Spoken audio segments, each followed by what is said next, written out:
I'm Michael Hicks, one of the student members of the Oregon Brain Trust, and on behalf of University Housing, I welcome all of you to this evening's Community Conversations event titled Searching for Sasquatch, Cryptozoology, and the Science of and Folklore of Hidden Animals. The Community Conversation Series is a living learning initiative of University Housing, co-produced by the students of the Oregon Think Tank and Oregon Brain Trust, two undergraduate academic groups in the residence halls. Tonight's event was a collaboration between the Community Conversation Series and Toby Johnson, organizer of the Oregon Sasquatch Symposium. I also wish to acknowledge our co-sponsors, the Robert D. Clark Honors College, the Oregon Humanities Center, Undergraduate Studies, and the U of O libraries who have partnered with University Housing for the past 8 years to make this series possible. At this time, it is my honor to introduce our guest speaker of the evening. Thom Powell has joined us from Portland tonight to share his research and experiences. Thom is the author of The Locals, the contemporary investigation of the Bigfoot Sasquatch Phenomenon, published in 2003, and the forthcoming book, Shady Neighbors. I am also honored to invite Toby Johnson to share some of the information about the upcoming Oregon Sasquatch Symposium and some of the books that are available for purchase this evening. Please join me in welcoming Toby and Thom.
Okay. Do I need a mic? Yeah. Well, I don't know what to say about that 911 phone call. I wasn't on the other end of the phone. I wasn't in the backyard there. I'm glad I wasn't. But it's stuff like that that kind of led me to get involved with this. My name's Toby Johnson. I'm with the Oregon Sasquatch Symposium, and about 5 years ago, me and my son wandered onto something we couldn't explain that looked like a really large human footprint. We shopped that footprint around locally here and ended up finding a whole community that not only saw footprints but had all these other strange things going on. So I wanted to provide a place for the community at hand to come and talk about Bigfoot. So that's what we do once a year. On Father's Day weekend, we get together and we talk Bigfoot. And last year was a great success. We had a great time. In fact, we had about 235 people from all over America. In fact, a couple from all over the world that showed up here, and it was amazing. So what we're doing right now is we're preparing for next year, and we have a great lineup that's starting to form here. And so I can't wait to get that ready for everybody to get involved with once again. One thing I wanted to mention here real quick is that this phenomena seems to really exist. And for a lot of people, I think that just can't be. But what I ask you to look at yourself and say, am I qualified to be a skeptic? I'm certainly not a witness. I don't claim to be. I don't even know if I'm a researcher, but these are amazing stories from amazing people with amazing backgrounds. And we have an amazing speaker here tonight with us as well, who I'll shortly introduce. One thing I did want to mention here is that we are going to be meeting up the McKenzie at a place called Ike's Pizza in Leesburg, Oregon, every second Wednesday. So that would be next Wednesday, the 10th. Probably around 6:30. You can go to OregonSasquatchSymposium.com and read about that. And that would be a chance for you to come have Bigfoot and beer and actually meet some more witnesses up the McKenzie. And I hope to see you all there. The last thing I wanted to mention here is that this is a call to anybody who has an experienced hunting background that wants to talk to me privately about something that happened to them out in the woods. I know there's already a couple just within the last hour that have that background.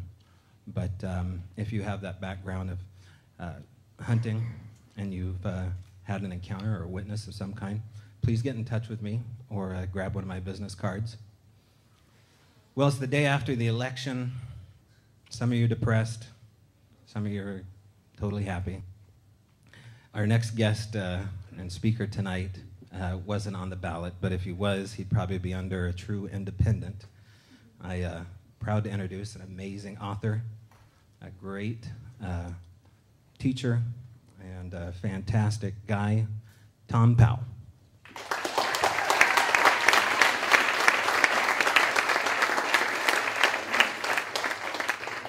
Thank you. All right. Maybe Kevin, I think I will try. Okay, there we are. All right, let's see. Got a PowerPoint presentation, and there's a lot to say here, so I'm just going to get started here and hold your questions for the end. The basic idea here is that this whole area of investigation lends itself really well to private individuals doing their own kind of quasi-science. So that's the sort of general theme of what I came here to talk about. When you get up and talk about a thing like Bigfoot in front of a bunch of folks like this, you do run into a few problems. First of all, I can't stand the name Bigfoot. So as much as possible, I prefer to use Sasquatch or something else that's easier to, or more difficult to say, but it's not as insulting. I mean, think about it.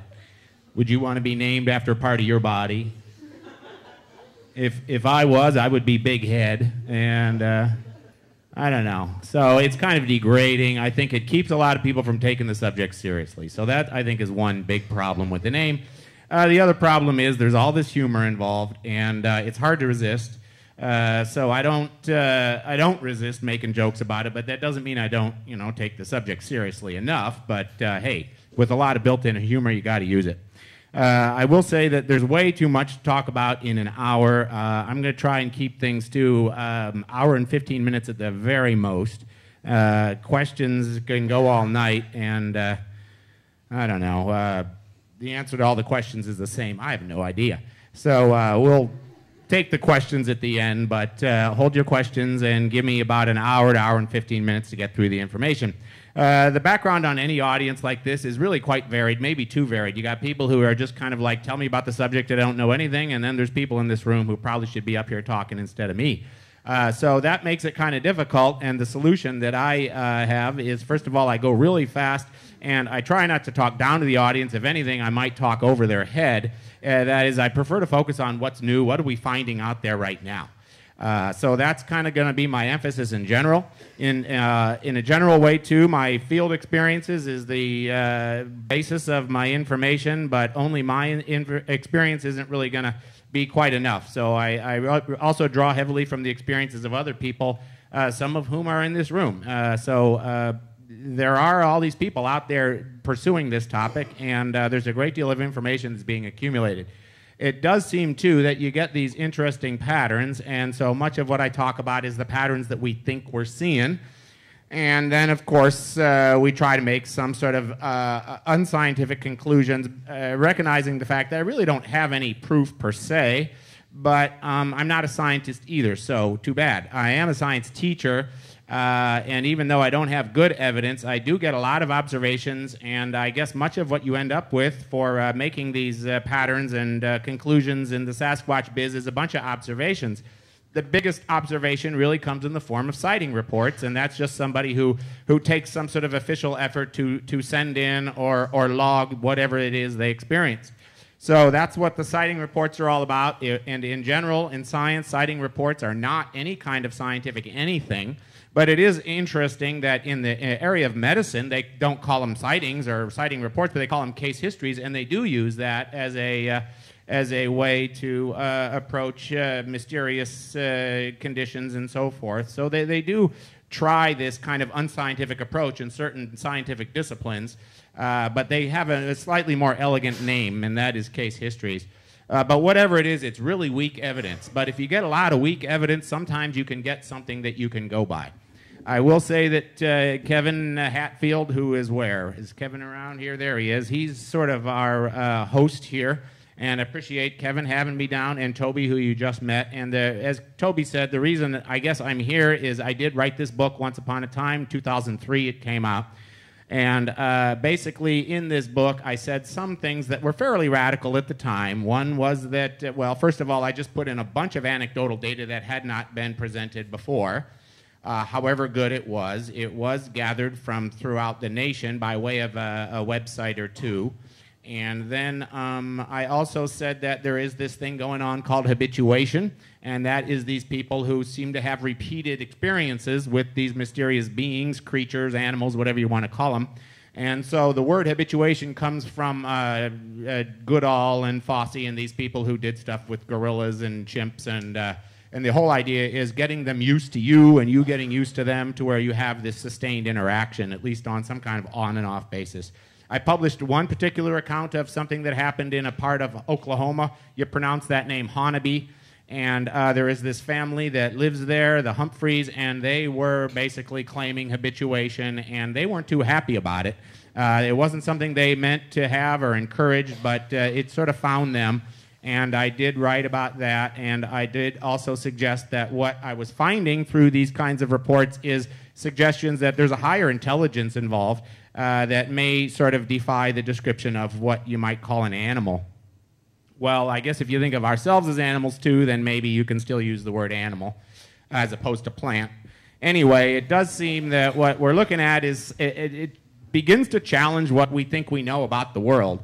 And of course, the other thing that Toby kindly mentioned is at least the locals wasn't painful to read, like so many of the books on the Sasquatch subject, where the people just ramble on and everything is sensational, or they try and be so scientific that it puts you to sleep. So I found a little bit of a balance there, but that doesn't necessarily validate the subject. The question still remains, is there anything to this or not?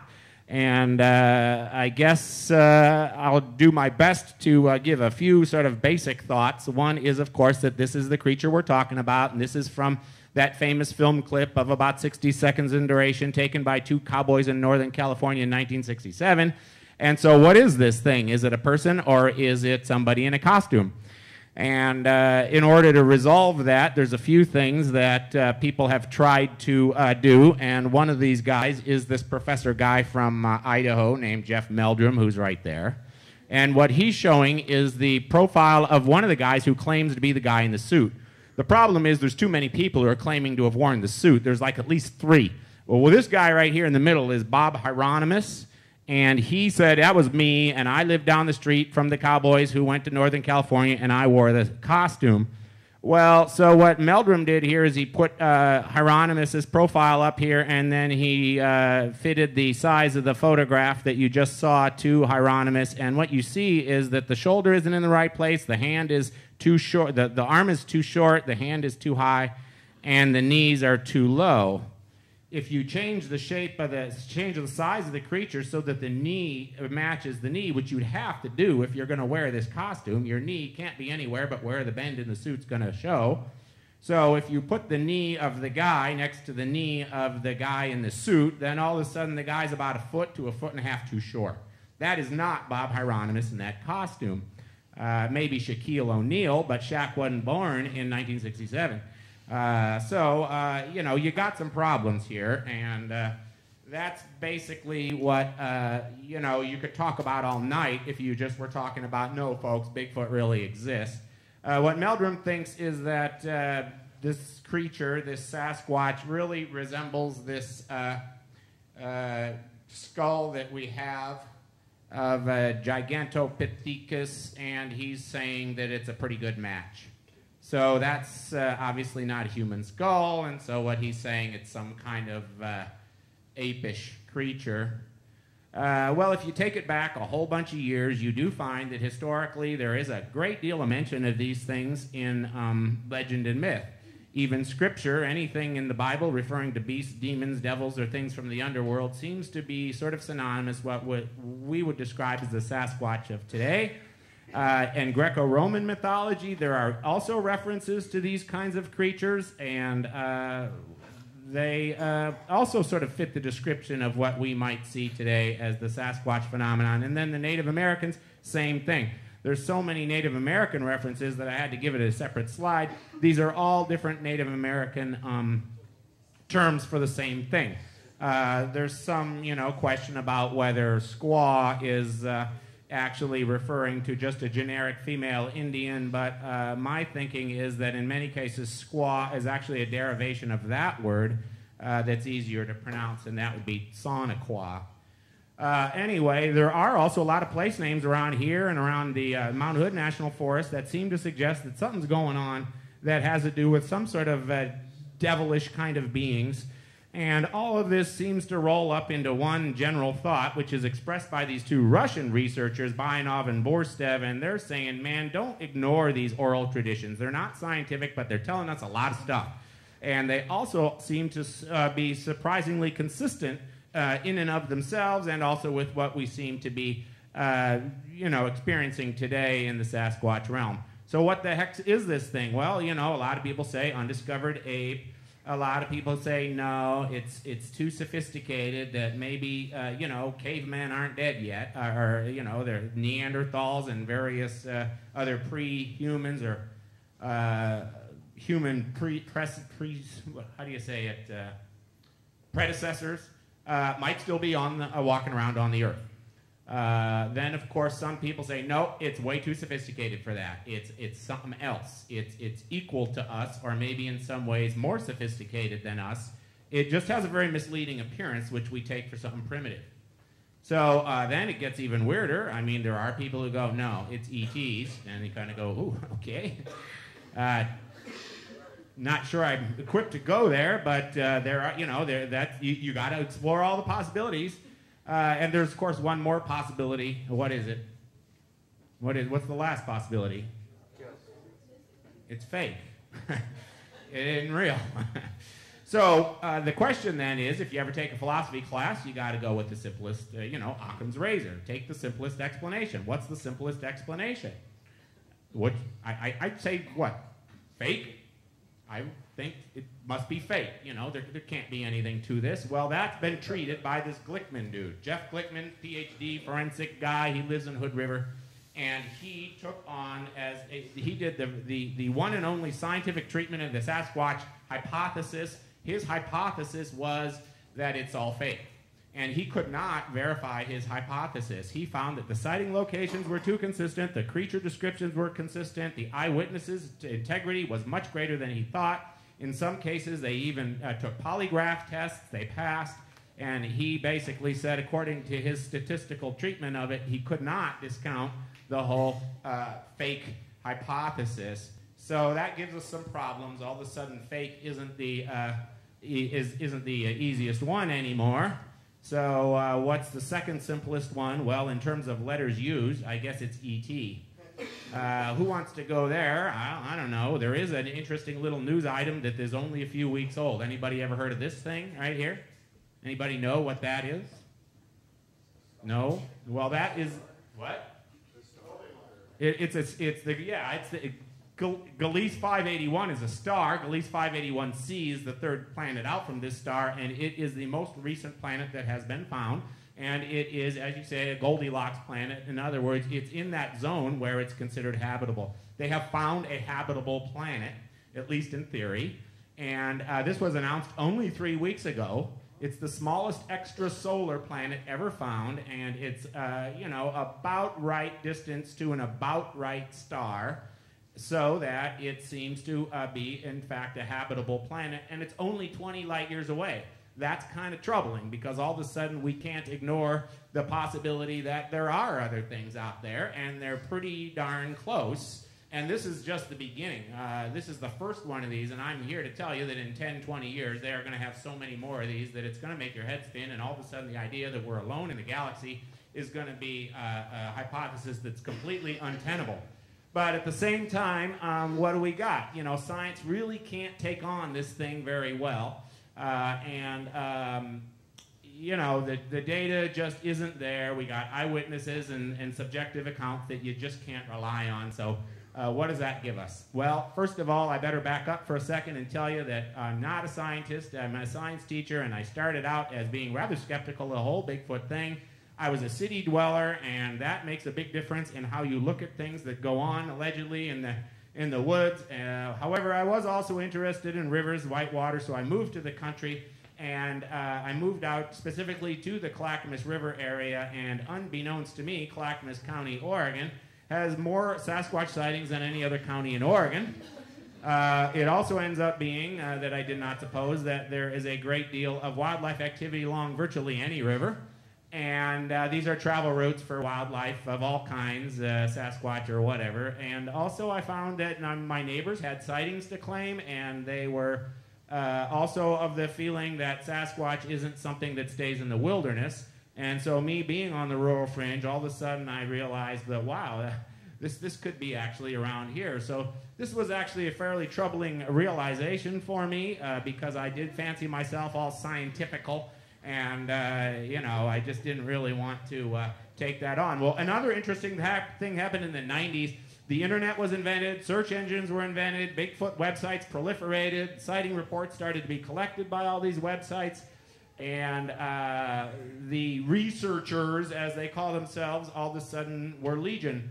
At the same time, lots of technology surfaced, and then a few other interesting things started to happen, which brought the Sasquatch thing much more to the fore. Cable TV, talk radio, and all of their sudden need for documentary programming to fill up all these channels. So scientific mysteries became a huge topic, and one topic in general was, it gets a lot of ratings, and that is Bigfoot, and it's not the only one. But all of a sudden then what this ends up meaning is that people watch this stuff on TV, and they say, hey, I can relate, I got an experience of my own, and they find these websites, and all of a sudden what you're getting is websites getting just thousands and thousands of reports, which they got to sort out. And then, of course, I got involved with one of the websites, BFRO, and I was basically looking for, at the same time, information that I could use in my classroom, because I still didn't accept the fact that the Sasquatch hypothesis was in any way valid, but I was looking for ways to sort of dissect it using scientific method. But then I was also interested in photography, and that led me to looking at these camera traps, that is, these trail cameras, and seeing what you could get, if anything. And little by little, the neighbors around me said, hey, we don't laugh at that subject, and if you actually investigate it seriously, you will not laugh either. And so that's what got me interested in putting out cameras, and I began looking for suitable places to do that. And so at this point, I was put on my little junior scientist hat.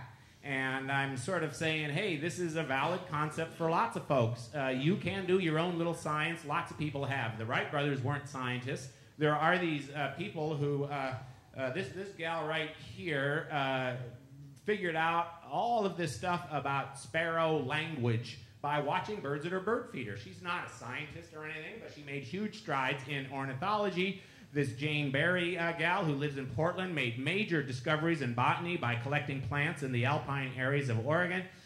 This Daniel Barringer guy found an incredible evidence of impacts hitting the Earth. He was the very first person to ever say that the Earth gets hit by objects. The scientists did not accept his position at the time, and he basically was the first person, even though he was a lawyer. He's not a scientist. But this is the biggie. If you're here at U of O, you should probably know who Thomas Condon is, because he was the first science professor at the U of O in like 1870s, but he was a minister in the Dalles, sort of a missionary in the 1860s, and through the military campaigns, the Indian Wars, he learned of fossils in the John Day area, and he started collecting and gathering these fossils and turned them over to the big-time paleontologists in the world at the time. And through these finds, they were able to document major evidence of evolution in horses that had never been found, and to this day, it is the best evidence of fossil evolution in mammals ever found. And it was done by this preacher guy. And what's interesting is that he was a preacher, and that Darwin at the time was being assailed by his critics for not providing sufficient evidence of evolution. And Darwin was put to the whole challenge of, well, if evolution happens, how come it doesn't show up in fossils? And Darwin said, I don't know, but maybe we just haven't found enough fossils yet. And everybody said, well, that's convenient. Well, then along comes Thomas Condon, a minister, and he turns over these fossils, and he ends up being the guy to present the evidence. He got a letter from Charles Darwin saying, man, you saved my butt. And meanwhile, the other minister types went to the same guy and say, what are you doing? You're giving the opposition evidence. And Condon said, look, if God wanted us to find those, if God put those there for us to find. If he didn't want us to find them, he wouldn't have put them there. And so a very interesting little concept, but it really validates the idea of amateur science. It can be done by folks like ourselves, and I'm a big advocate of going out there, make your observations, collect your info, make your patterns, speculate if you want, test your conclusions with cameras or whatever you want, but above all, you got to share what you find, because if you don't do that, then you're really missing out on the most important part of the whole science. Now, I will say that when you study something like Sasquatch, there's some specific problems there, and one of them is basically that it's bad for your family life, professional life, and social life. If you stay up all night, every night, checking out for Sasquatch, man, you're going to ruin your life. So you got to kind of watch that.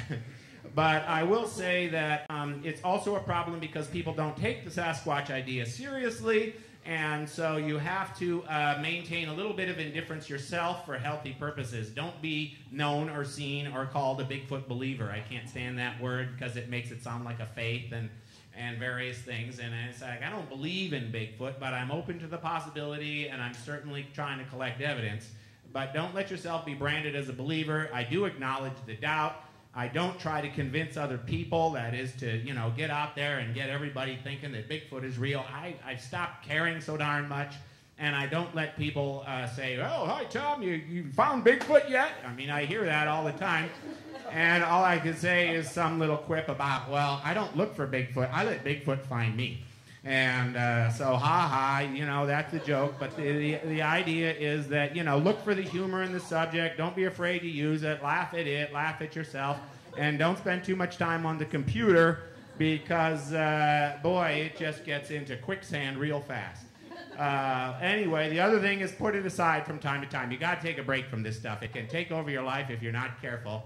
And there are some other things that it's very difficult to do, so much so that I'm not even trying. I am, at this point in my life, not trying to prove that Bigfoot exists. I'm trying to understand the concept. I'm trying to understand the topic and the phenomenon, but I'm really not looking for a proof because here it is, Powell's cop-out. You can only prove it to yourself. You can't prove it to science. In other words, there's lots of things that I've seen that I find personally convincing, but you cannot describe those to other people and have them buy into it because it just doesn't sound as credible when you're trying to describe it. Why? And that is because there are all these things that science expects from physical evidence in order for it to be credible. And it requires expensive analysis, specialized handling. There is no standard Sasquatch sample for DNA, so they don't have anything to compare it to. If you think you find DNA, you turn it over and they say, we don't know what it is. It doesn't match anything in our sample. But that's a very disappointing kind of conclusion if you're hoping for something a little bit more, definitive. And I think, too, that obviously, if no one's found this Bigfoot body yet, I'm not expecting to be the one to find it lying in the roadside ditch. There are a few other little things going on that don't always occur to people, and that is, first of all, the expectation of science for proof is very, very high. Carl Sagan has said it best. He said, you know, the more extraordinary the claim, the more extraordinary the evidence has to be. And so when you're saying that there's a being walking around, kind of like us, that's undiscovered, man, you better have good evidence, and so far it's just not there. But beyond that, I will say that even among the Bigfoot people, there's such a competition to be the one who finds it, who proves it, that when you come up with something that they don't, they immediately poo-poo it, and it becomes this internectine squabbling that has no end. It does seem that there are also reasons why Bigfoot maybe isn't something that the world is ready to embrace. It would be the ultimate endangered species and therefore threaten things like extraction of natural resources from public lands. And so I think there is lots of reasons why this thing is really best kept, you know, swept under the rug. Okay, well, anyway, there's one more thing, and that is I'm thoroughly convinced the creatures themselves do not want to be sort of outed. So I'll get to that here in a little bit, but basically, there it is. These are the difficulties that are tough to overcome. You know, as a citizen scientist and an observer of Bigfoot behavior, you just aren't considered a highly reliable source of information. So if you can't prove it, why you waste your time? And the answer is, well, you know, you got to do something with your time. Everybody needs a hobby. And all of that stuff you buy at REI has to be used for something. So, you know, you got to get your camping gear out there. And besides, you know, Tom could be wrong here, you know. You might find the body in the ditch. I don't know. But I will say that, you know, you can speculate in ways that lead to legitimate science on down the road. And by that I mean that what we're doing now in the world of Bigfoot investigation really ends up being sort of the prelude to an actual experiment. You can't do an experiment until you have a keen enough understanding that you can construct a genuine scientific hypothesis, and that comes from a very deep understanding of the phenomenon, whatever it is you're trying to study. So we are in the scientific stages of learning about this topic now, and there might be more scientific studies that are someday constructed using the information that we gather right now. So on we go. And so the question is, great, Tom, so when are you going to get to your evidence? And the answer is, okay, I'll tell you about my evidence, but I already told you it's not the best, okay? People send me stuff like this, and they go, there it is. Check it out. And I go, wow, that's amazing. And he dropped his Safeway club card, too. And no, that was mine. I put it there for a scale. Oh, sorry. Okay. But anyway, so you can even take something like this in snow. You coat it with this wax that comes in a spray can, and you can lift a print out of snow. And it ends up, there you got about an 18-inch print. So, hey, that's not bad.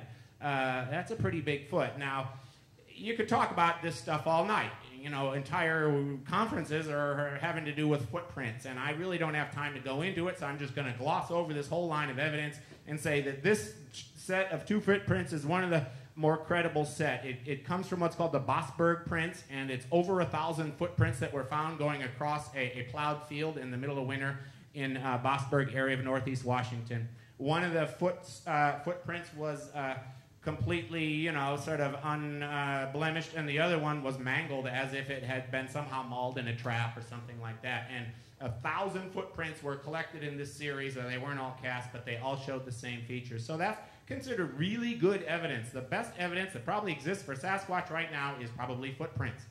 There are other kinds of casts, though. This is a handprint lifted by Paul Freeman, and he felt that he found a place where something had stopped to drink, and the handprint was very big, and so that is a cast of that. There is a body cast now, which came from the Skookum Meadow area, so they call it the Skookum cast.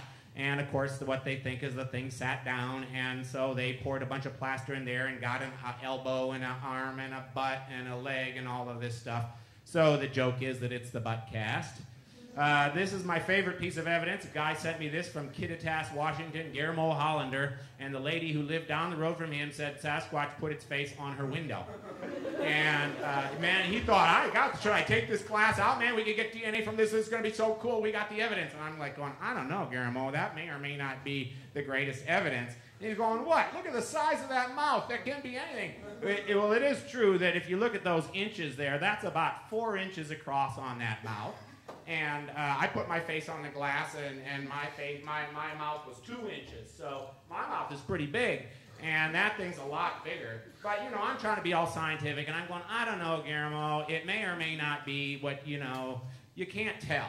I do like the little nose print, though. Isn't that great? Look at that thing right there. That's his nose, whatever it is. And so he's like, well, it's got to be. And I go, well, it could be other things, Guillermo. And he says, yeah, like what? And I go, well, I don't know, Mick Jagger. You know. But, you know, in truth, those lines don't match. The lines are crooked. If it's Mick, then all those lines got to be parallel. Mick is not a perfect fit for that. So it's like, okay, forget Mick. Well, you know, the Rolling Stones logo isn't so bad. But, you know, there are other people with a bigger mouth. You ever heard of Steven Tyler? Are you guys old enough to know who that is? Well, check that out. That dude's mouth is bigger, okay? And he's even got the little white stuff from the window still on his mouth. So that's proof, I'm sorry. I could go on all night like this, you know. I'm not tired. I'm not proud. Anyway, when it comes to photographic evidence, oh, it gets better, folks. Here it is. We call these blob squatches in the biz, okay? That's not a Sasquatch, that's a blob squatch. Can y'all see it, first of all? What? No? What's the matter with you people? God! And you call yourselves Bigfoot? It's right there! Over here, I'll tell you what, I'll zoom in for you. Does that help? All right? There's an eye right there. That's the head. This is an arm, and I have no idea what that stuff is right there. But here's Powell's rule. If you have to outline the shape for people to see it, it's no damn good. But this is the kind of stuff that people go, man, I got him on film. Sure you do.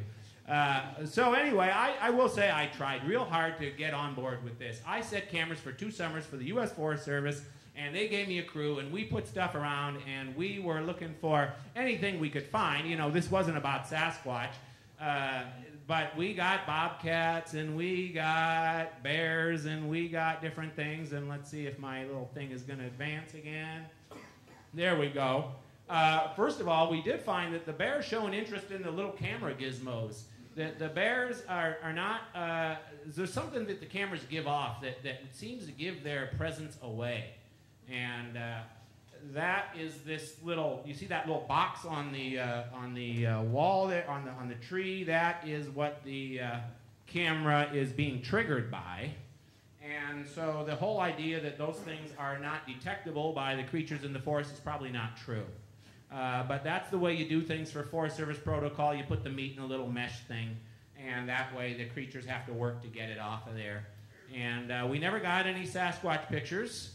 But then I progressed to video, and this is the area around my house, and my house is just off the map right there. Or if you're looking at that picture, it's over off next to Estacada right there. And all those pins that you see in that map were put there by Frank Canister, and those are all sightings of one kind or another in the Clackamas County area. So Frank Canister felt that there was a lot going on in this area, and so I said, perfect, I'm going to work this area. And I happen to live right in that area, and I'm pretty rural. And I have also, as I said, the river around my house. And so lots of opportunities for wildlife activity. And these pictures seem to move slowly, but there's the river nearby. And so when we go upriver and do our little fishing, and my kid does his little science fair river temperature monitoring, and I put up cameras. And basically what I got after about 3 years of working the camera thing pretty heavy is that right there. Another blob squatch. And by comparison, that's me. So either the thing is a lot closer to the camera or it's a lot bigger. But I do understand one thing, and that is whatever that thing is, it's not going to get the deal done. So we started doing video near my house, and then we started getting a little bit of interesting stuff. We put a little shed up and filled it with electronics, and then we put cameras further out in the woods. And one of the cameras is right there underneath that tree, so it's pretty well concealed. That box underneath it is a battery, and we eventually got rid of the battery and just had wires buried in the ground. So we had video in the woods, and the best that we ever got was this right here, which ain't much. It's a moving blob squatch. But one night, on the date you see there on the timestamp, something moved across the field of view, and ooh-ah. It does seem to be upright, and it is in an area where there's no public use. So, you know, the incidental sort of elements of it seem pretty strong, but boy, that's not going to rock the world right there. So try as you can, but here's what I think I know. Based on years of fooling with cameras, I think I understand that the creatures themselves are averse to the cameras. Pretty radical, but I'm pretty sure that there's something to that. I also think they understand what cameras are all about. It's not just that they make noises that they don't like, it's that they understand what we're trying to do. And they can disable the cameras, and I've seen plenty of indications of that over the years from other people more than from myself. From what I did personally, that is. Other kinds of evidence, it starts to get flakier from here. There's a gal in Michigan named Lisa Scheel, and she believes that if you put little sticks and twigs out, you get little answers back. So, oh, go ahead and laugh. God, you people, you're so skeptical. I agree. It's worthless as scientific evidence. But, you know, I will say at the same time, there is something to this, because after reading her book, I said, all right, I'm going to try this.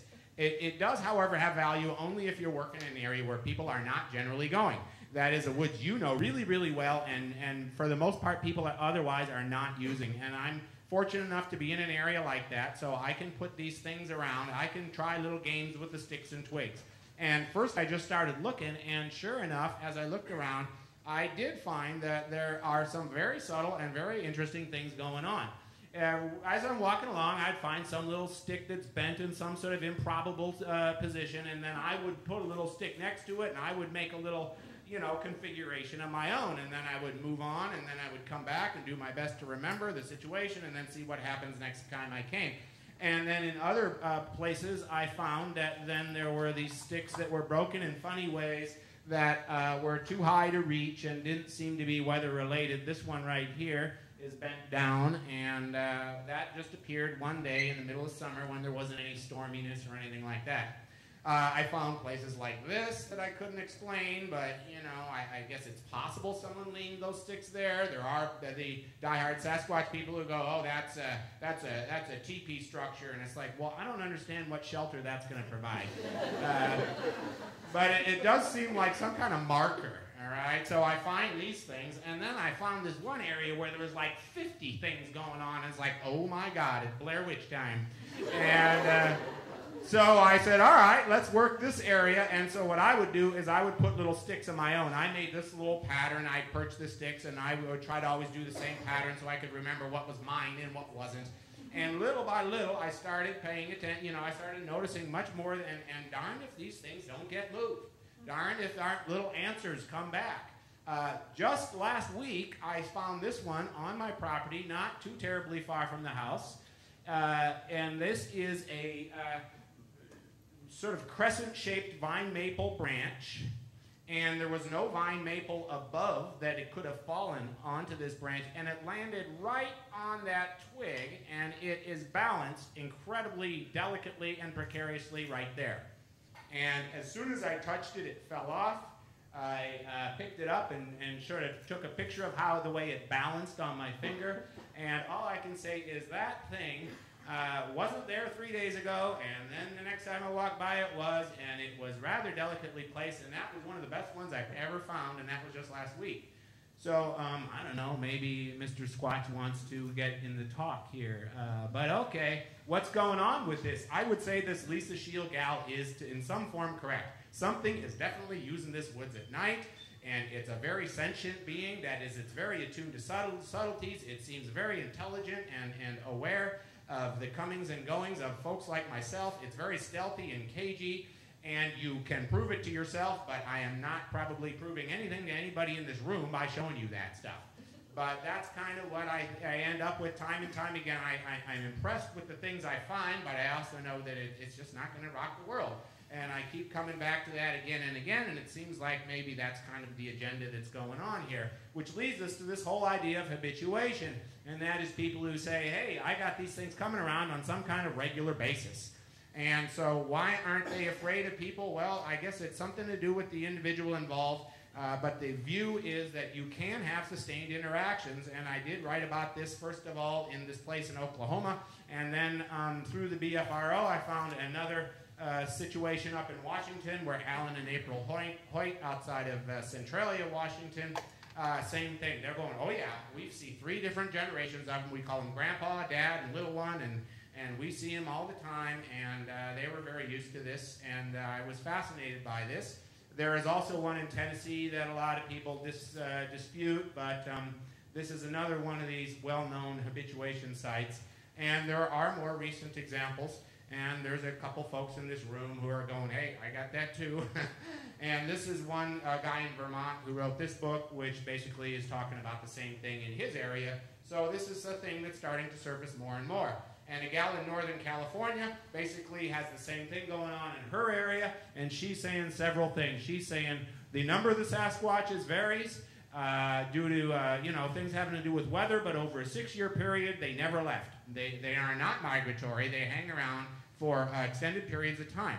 But at the same time, they did push on about the 7th year, and that was due to what she politely calls environmental changes. That is, people were stalking her property, and this was directly related to her sharing her accounts on the internet. And she said after these people started skulking about, trying to, see what was going on and figured out where she was, the things cleared out. And so she's saying that they are sufficiently attuned that if intruders invade the site, they'll clear out. Then she said they also, in her experience of 6 or 7 years of observing, say they travel together they avoid traveling en masse. That is, they say stay dispersed. They use different travel routes. They travel singly or in small groups, and they stagger their arrival times and, are just kind of spread out. So the people in this room who sort of are looking at this in their own immediate areas, this is what a gal in Northern California is sharing with us. As far as communication, this is where things get really strange. Can we communicate with them and vice versa? And this is what we're trying to do now. This is the big new direction, and it is fascinating. First of all, some background. There is communication and there's language, and they're not necessarily the same thing. Language is communication, but there's a whole lot of other ways. All creatures communicate. So do they communicate? Well, who doesn't? Everybody. The question is there language? And of course, the thing that you want to get, if you want to get technical, is that you have phonemes, which are spoken sounds, and graphemes, which are written sounds. And so if you have a phoneme-grapheme relationship, then you got written language. And so there's your question. And according to this gal in Northern California, she says, yeah, they got their little symbols, and these are them. This is her foot, and she's going around and taking pictures of these weird little scratchings in the ground, which she says basically allude to some form of written communication. Now, once again, she can prove it to herself, but I don't think there's anybody in this room who'll go, okay, that seals it. I mean, come on. That ain't much. But there it is, and she's going, hey, it's the real deal in her experience. So I just thought, okay, I'll stick these things in there. But when it comes to language, several important things have happened lately. The one person who was saying, oh yeah, they got language, was this gal in Tennessee, but she didn't have anything to substantiate her claims. And there are other people, for instance, I'm aware of this one camp counselor in Skamania County at a Girl Scout camp who said, I was lying in my cabin and I was hearing them chattering outside, and one of them lifted up the lid on the trash can right outside the wall where I was sleeping on the other side of the wall. I heard the noise, I woke up, and I'm lying there, and I listened to him rustling through the can, and I'm hearing him chatter to the other one in the woods. Basically, he's giving what sounded like a report of what was in the trash can. And so, this kind of stuff does surface, but then there is this Al Berry, Ron Moorhead tape, which Toby's got over there. And this is really something, and these noises that were recorded by these guys, Al Berry and Ron Moore, have been analyzed by this linguist guy for Navy intelligence, and Scott Nelson is his name, and this is what he comes up with.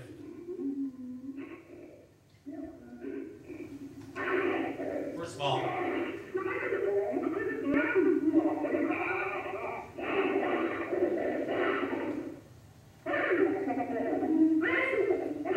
Now this next part, he says his words.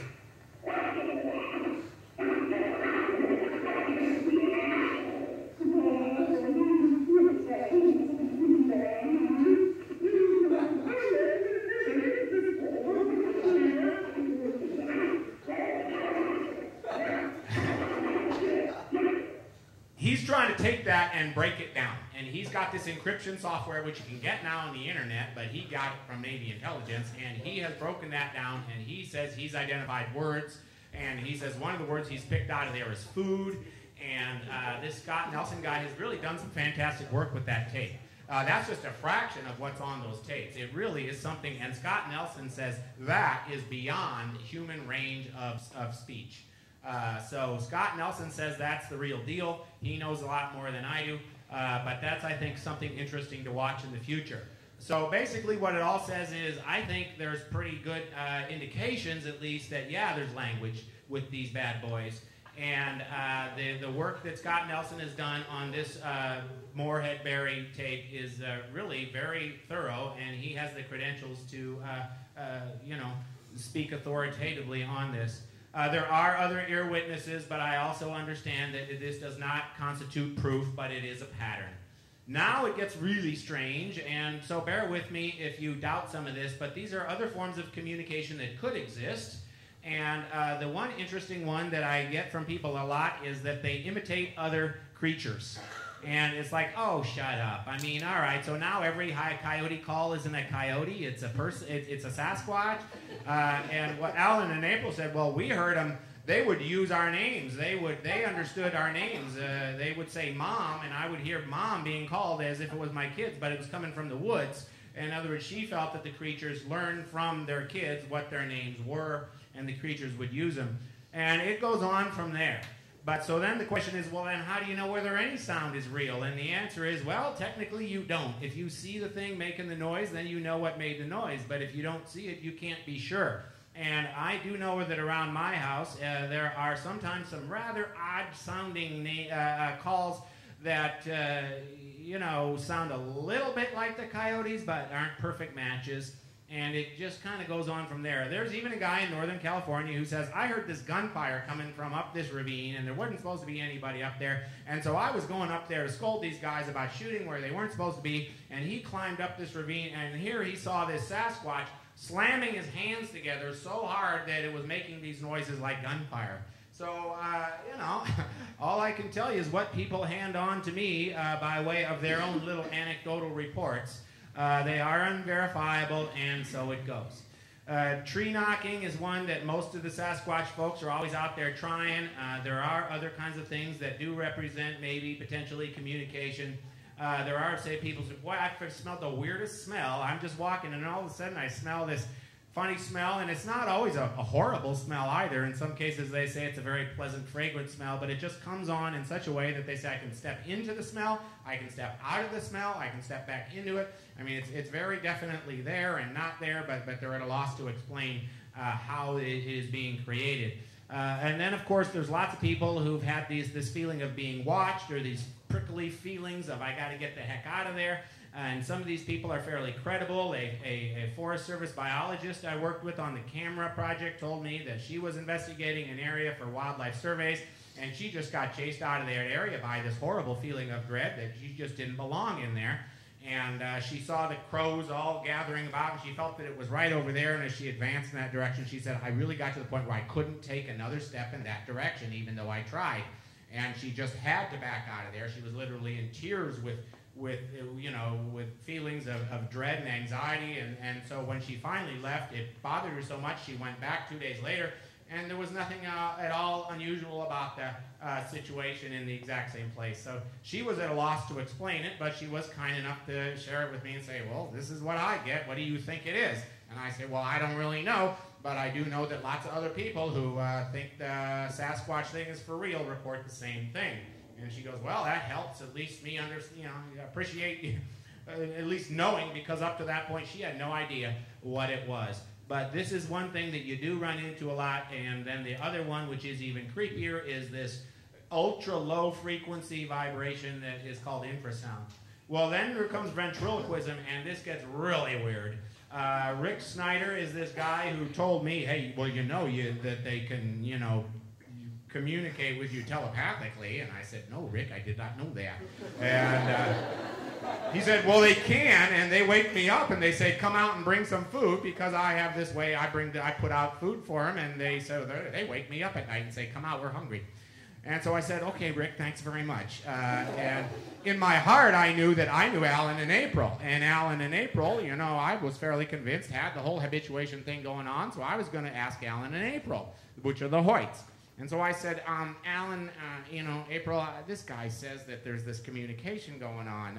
Well, if anything's going on, you guys would know, because you've got the habituation thing. I've had it for years. What do you say? And they said, oh, yeah. And I said, excuse me, well, what do you mean, oh, yeah? And they go, yeah, we get that. So what do you mean you get that? They go, well, we have had communications. I said, like what? And April said, well, I was out the other day. I was taking a walk. My kid was in this trouble for this fight he got into, and somebody was pressing charges, and I was all full of anxiety and thinking about the lawyer costs and everything, and I'm out there having this cigarette. Well, we had cameras all over their property at this point, and so she's walking around thinking about it, and then all of a sudden she hears this voice, and it says, quit trying to trick us. And she looked around, and there wasn't anybody around, and then it said, and don't smoke those cigarettes. They're bad for you. And so I said, well, what do you think that is? And I kind of knew, because at this point we were already getting frustrated with our camera thing, and I was kind of suspecting that that the Sasquatch beings were on to us. And she said, I think they're saying that they don't like the cameras. And I'm going, oh, I knew you were going to say that. And I said, why? I've been coming here for 2 years. Why did not you tell me this before? And she said, well, we didn't want you to think we were crazy.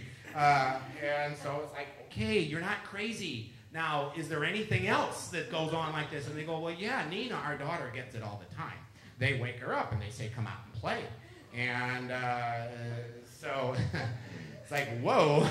So I will say that you do get this.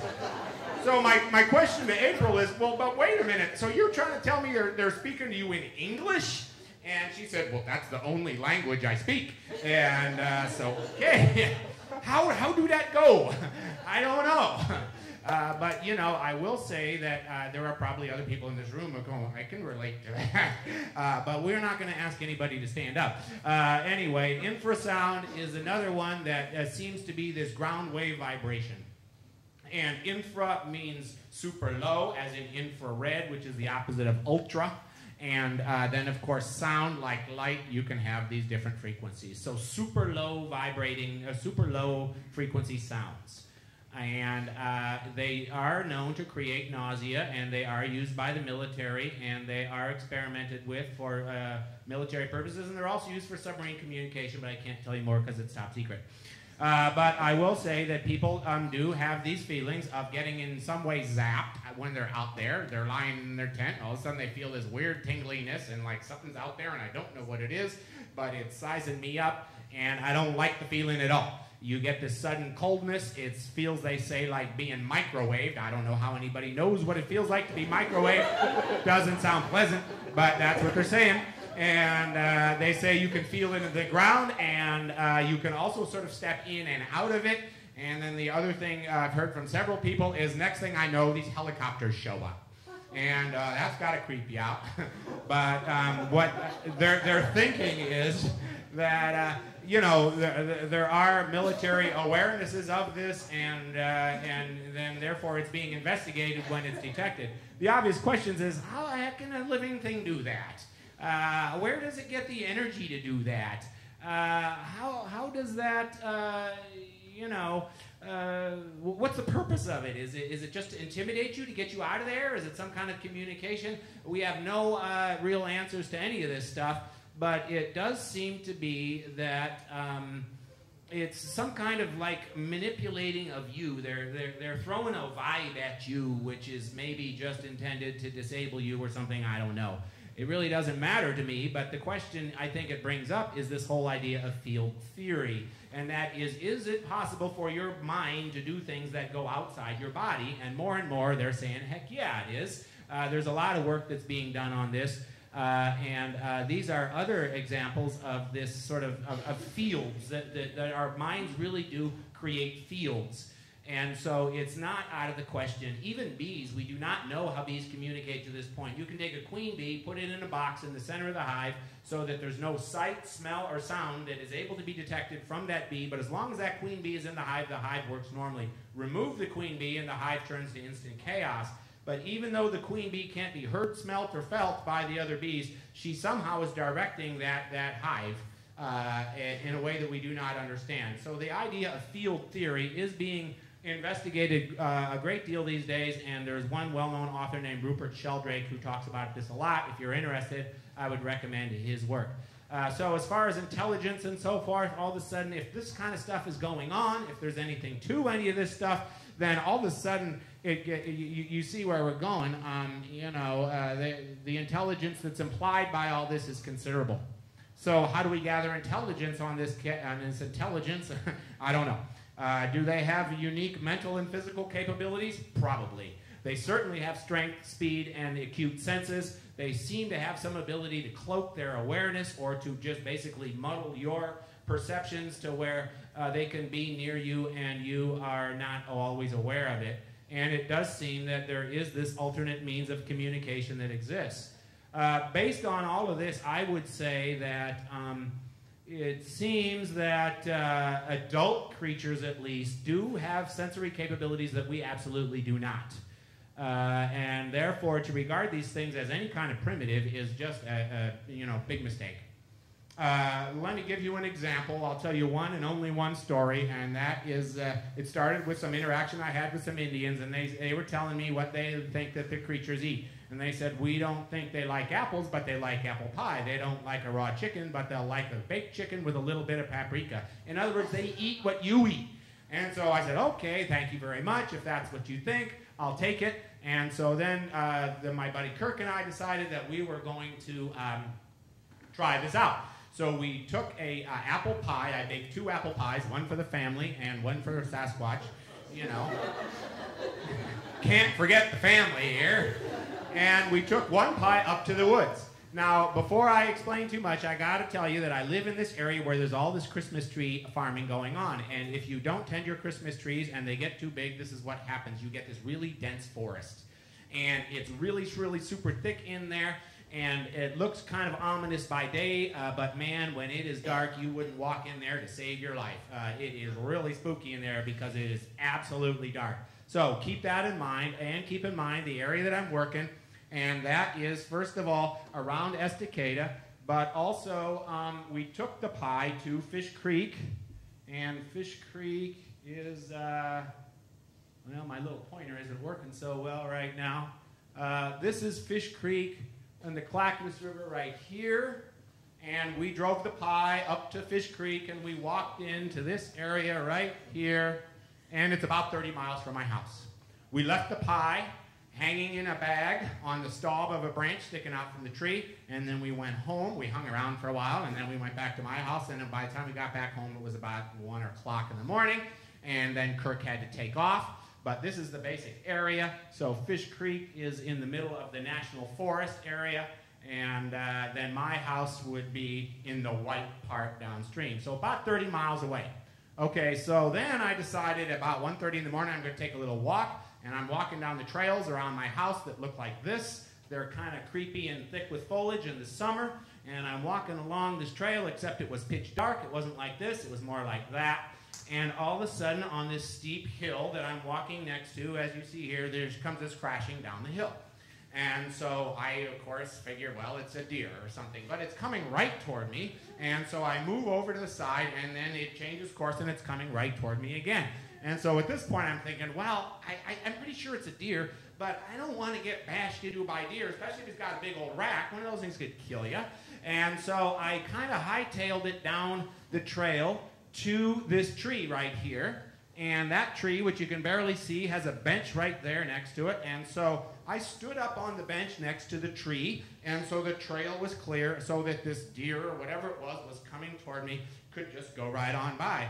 It was pitch black, I couldn't see, and the thing came walking right up the trail. I could hear it go crash, crash, crash, and that was the first point at which it sounded like, that doesn't sound like a deer. It's not the clippity-clop, it's crash, crash, crash, and then it stopped right there. And I'm standing there trying to see what it was, and I was just peering into the darkness, and I could not see anything. In fact, it was like extraordinarily dark. Up to that point, I could see a little bit, but I was... And then it came so close to me that I thought, I was hugging the tree, standing there hugging this tree, just trying to be part of the tree so that I wasn't in its way, whatever it was. And it was standing there, and it wasn't moving, and we were just waiting and staring at each other. And I didn't have a flashlight, and I got to see what this is. And so I thought, well, I don't have any source of illumination. Wait a minute, I got the light on my watch. So I pushed the little button on my watch so that the dial illuminates, and I'm shining it at the thing like this. And at that moment, something touches the back of my ear. And I was like, ah! And I wheel around, and I'm still pointing my watch like this, like I'm Captain Kirk pointing my phaser at somebody. And at that point, I felt a combination of terror and stupidity. That what am I doing here? I jumped off that bench and I ran for the house as fast as I could in the pitch black. But I mean, that was it. I wanted out of there. And so when I got to the house, let's see here. We got, when I finally got to the house, I sat down on this chair, and I started undoing my boots, and from the tree farm across there, here's the chair I'm sitting in, those trees right there, comes this cackling noise. And it's just like, ah, ah, and it just kept going for 5 minutes. And I turned on and looked on the outside of the house, and the bedroom light was on in my bedroom, and so obviously my wife had woken up. And so I went into the bedroom, and I said, why do you have the light on? And she said, what is that noise? And I said, I don't know, but we both lived here for 15 years now. Would you agree that that is not a coyote? Because my wife is a skeptic, and every time I hear she says, oh, it's nothing. And so I said, that's not a coyote, right? She said, I have no idea. I have never heard that noise before in my life. And I said, okay, well, thank you very much. And all I can say is, to this day, I'm still a little bit mystified by what all went on. But it does seem that I was being played with by something, and they won.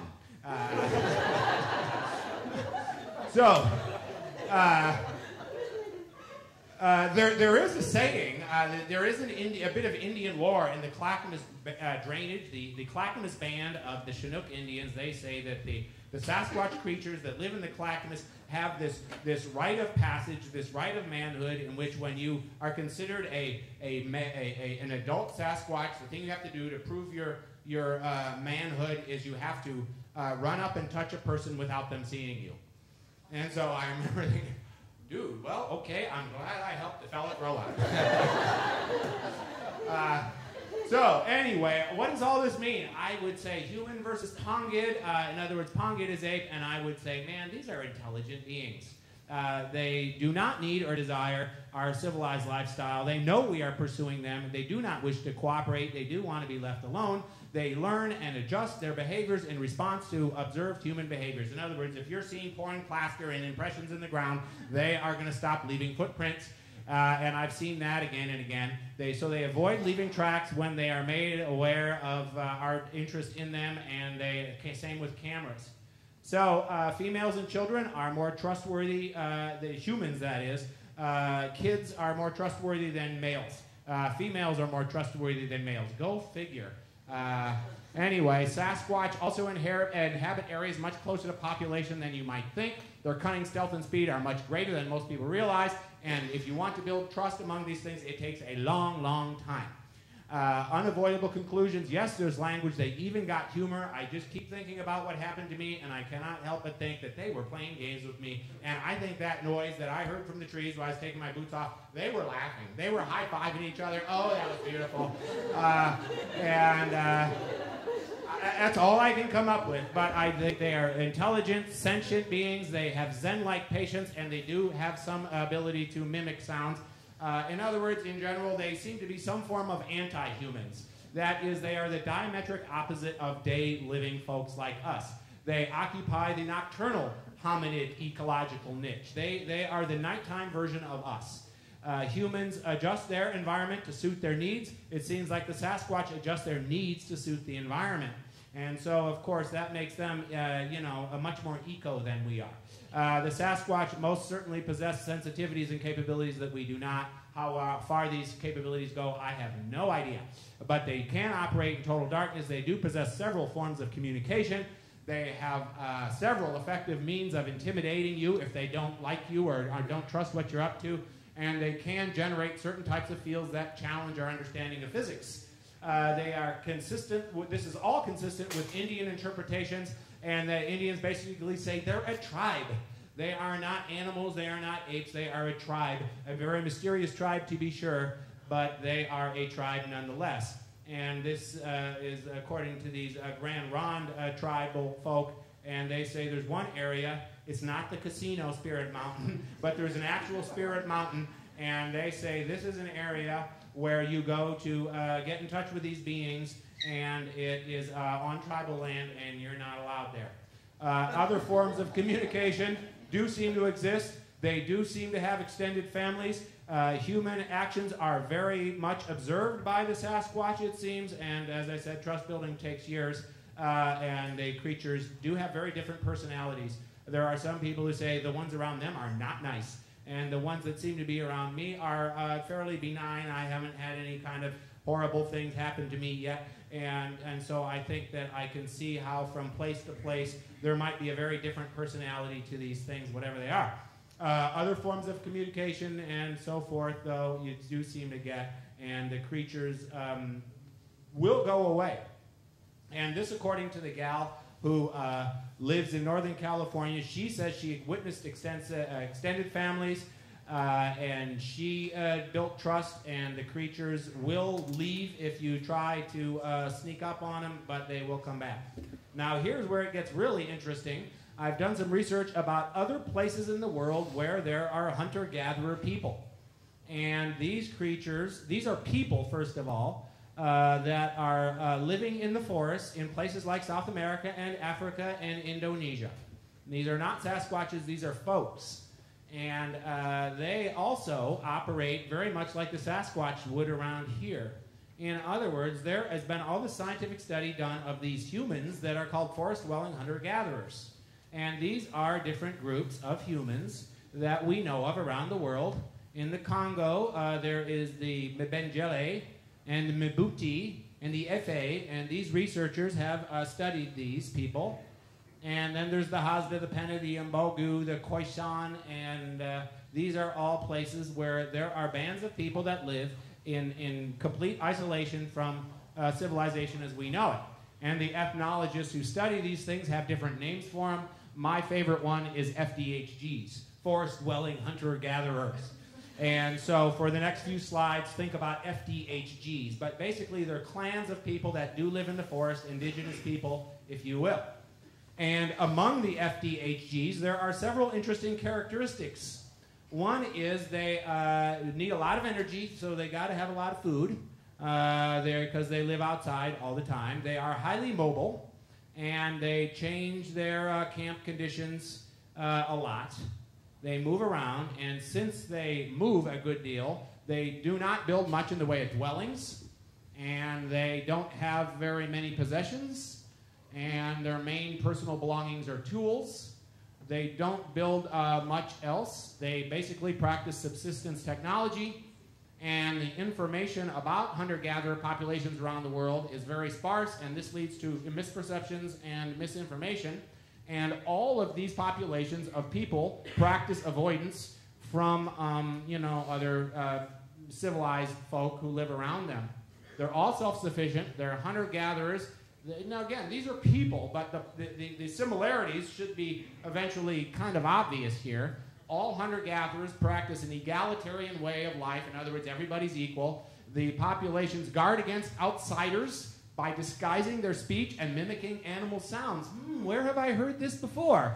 And this is basically their form of in-group communication. And animal sounds are often used also during hunting. Forest dweller, hunter-gatherer populations are systemic, coordinated, and opportunistic in their food gathering, and these are the kinds of things they would eat, according to the researchers who have studied them, and they even do disgusting things like spreading animal feces on themselves, which makes them smell really bad but covers up their smells. They're mostly organized into what are called bands, but some of them are organized into what they call chieftains, especially the northwest coast tribes that lived around here. The Kwakiutls, the Haidas, and the Chinooks, they were basically, they had a chief. But most other hunter-gatherer populations around the world today maintain a more egalitarian existence, and they're very mobile, and they see their mobility as essential to survival. They don't have a lot of possessions, and so on and so forth. And the information of high value, they don't share with outsiders. Sound familiar? The point here is that these are things that seem to tell us what we think the Sasquatch might be like. In other words, these are indications maybe of the Sasquatch. This is our only view of what could be a Sasquatch lifestyle, based on other human populations around the world who live similarly. And there you go. They do this sharing. They share food, but they don't share their tools. And they depend on, seasons and nature to high degrees. So here's an interesting one.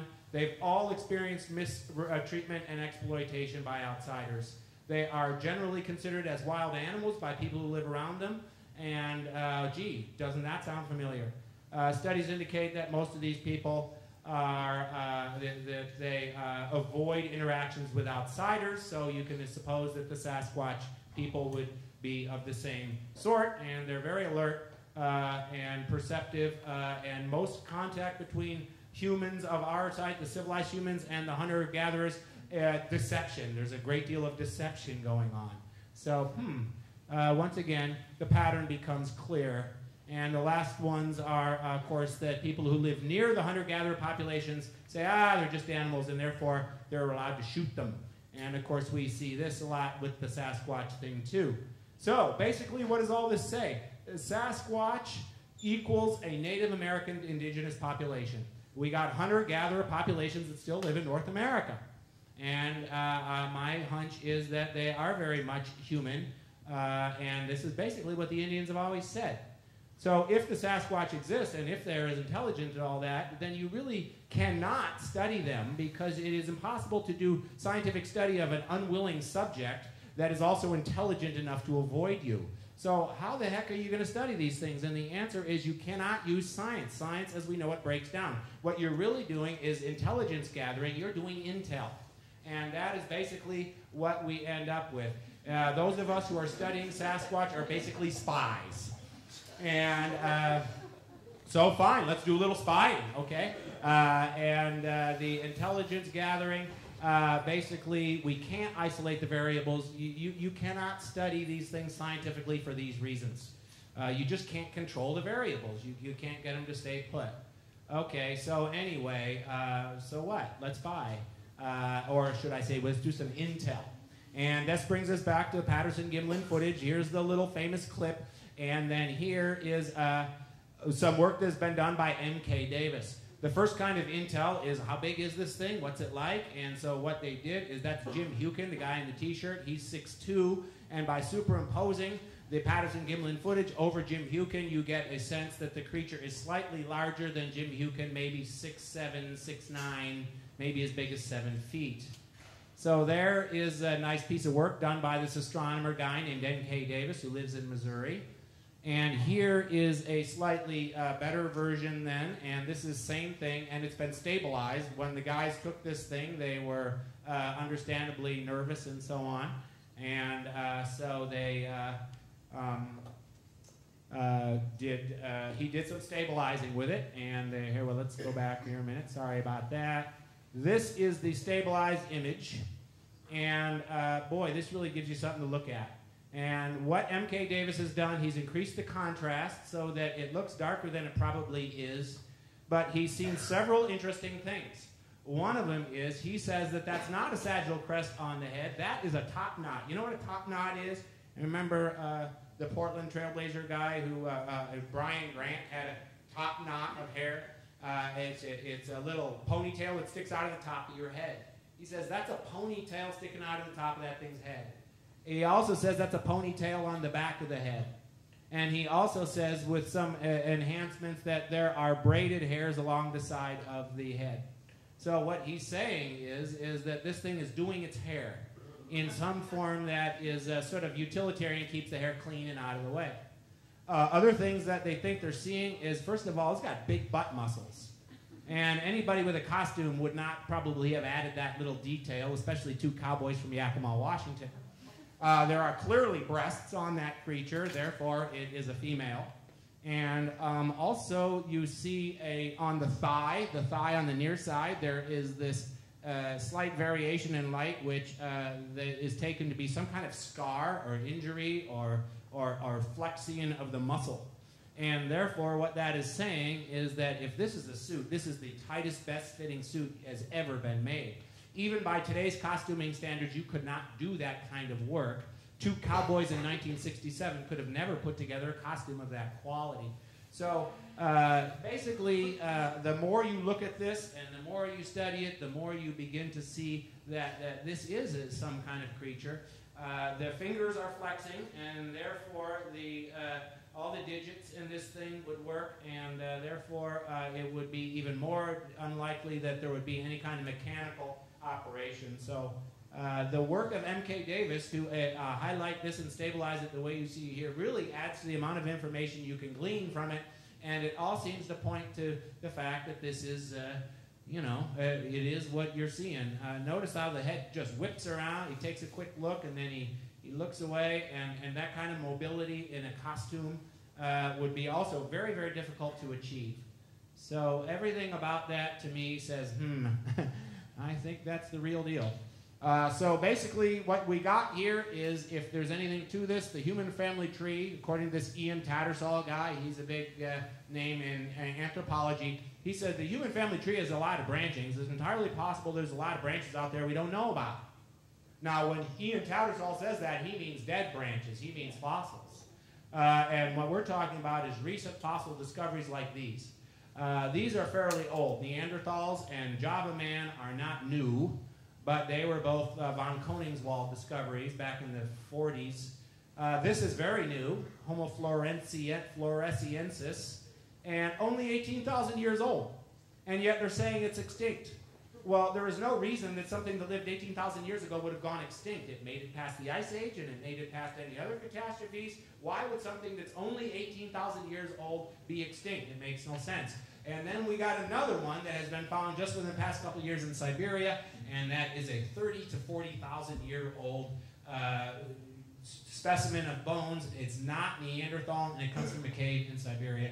And so once again, it's like, well, why, if it's that young, what makes you so sure it's dead? It's gone. And so basically what I guess I'm doing is I'm waiting for the other shoe to drop. And that is that Dr. Tattersall guy says, yeah, there's branchings of the human family tree, but that they're also what? They're still around. Right, they're still alive. And that is, I think, the only radical thought that anthropologists today really haven't wrapped their head around, at least not in public. And there's only one more thought, and that is, if you really want to put all these weird things together, then we do have, well, first of all, everybody's trying to unify things today. Theory of everything, unification is big. Theories that put everything together, like Einstein's general relativity and Heisenberg uncertainty principle, we want to put all these together. Well, what if we unify hominology? I don't think you really want to, because basically what it ends up saying is that the demons that we know of as the Sasquatch, that is the earth-based mythological beings, might have something else to do with these extrasolar planets. And the least 581c, this thing is really causing some problems, and that is all of a sudden the angels and the demons might in fact be somehow one big ugly ball. The angels are the beings from above, the demons are the beings from below. They in some form maybe are interacting with each other, we don't know. But some people who say that they're communicating with the Sasquatch get this kind of a message. Yeah, we keep an eye on things. And we know about those ET things. We don't like them, but we know about them. And then the person's like, well, I don't get it. Why don't you like them? Well, when they come around, we get put to work.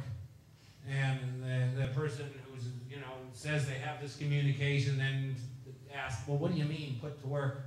And the Sasquatch being that this gal from Hawaii felt she was communicating with said, well, who do you think built all those Neolithic structures in Europe?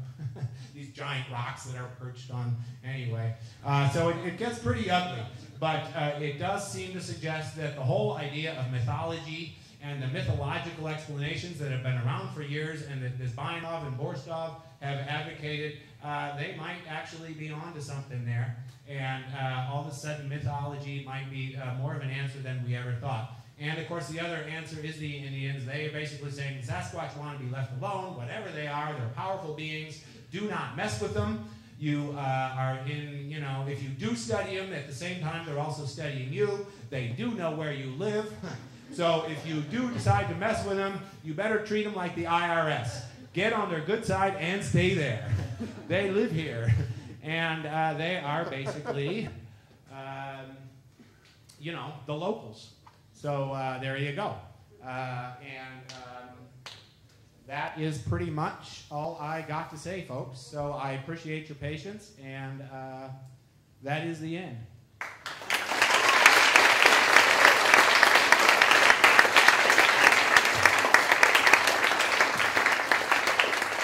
Now, as I said, when it comes to questions, it's basically always the same answer. I have no idea. I can speculate, I can guess, but lots of other people in this room can too.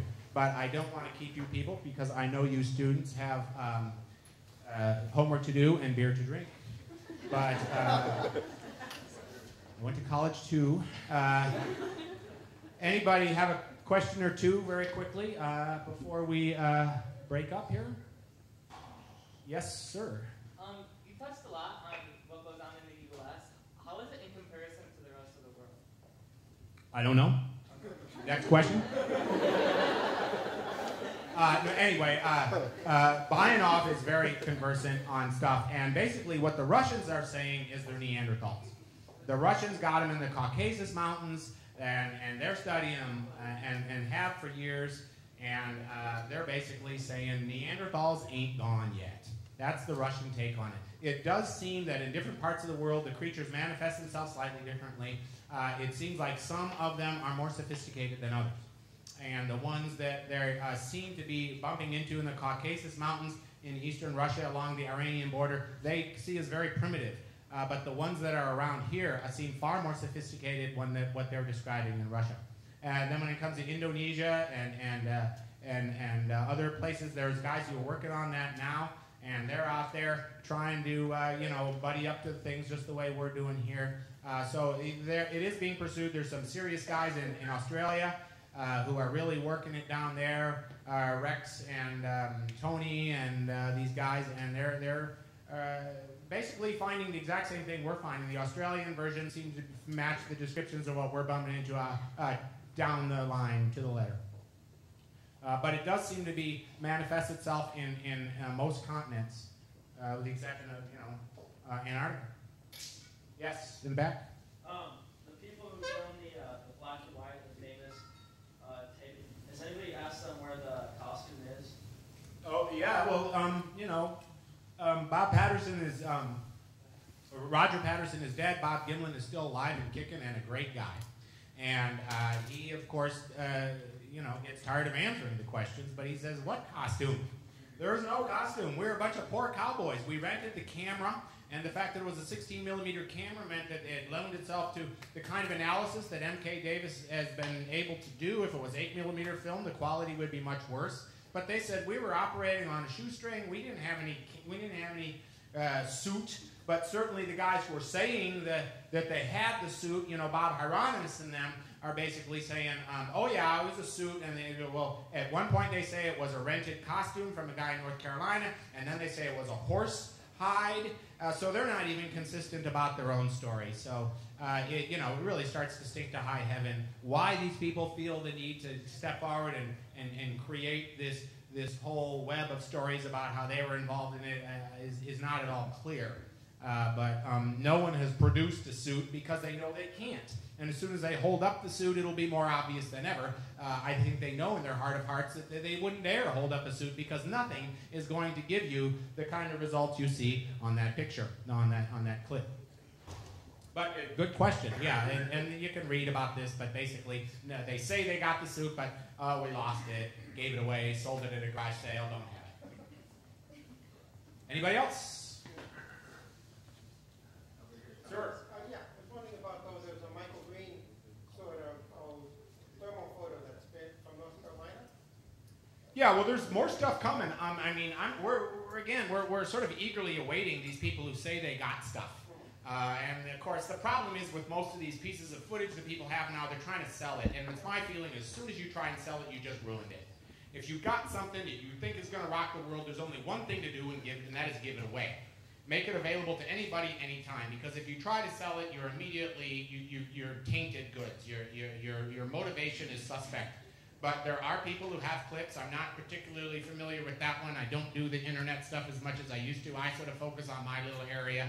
And so, frankly, I'm not as aware as I used to be of all the things that people got going. But I do know there's little clips here and little clips there, and everybody thinks they got the great deal, but they end up being mostly blob squatches.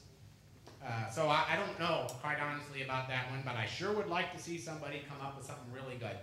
There is a guy in Kentucky who, Adrian Erickson, who's got a show he's working on. He says he's got great stuff. Great, let's see it. I'm tired of waiting. Yes, sir. At first I thought that Bigfoot was like a myth until my cousin, he saw something big on two legs walk from tree to tree up in the mountains. Okay, well, him and a lot of other folks, especially around here, this is a great area, and I think there's always more people than are even coming forward. But it does seem the pattern is abundantly clear by now. I don't doubt it for a minute, but of course, what do you do with it? It's just more stories. Science doesn't want to hear it, but I have little doubt that he and a lot of other people have had such experiences. Yes? It seems like I read about a Yeti preserve in the nation of Bhutan, a Buddhist-run country.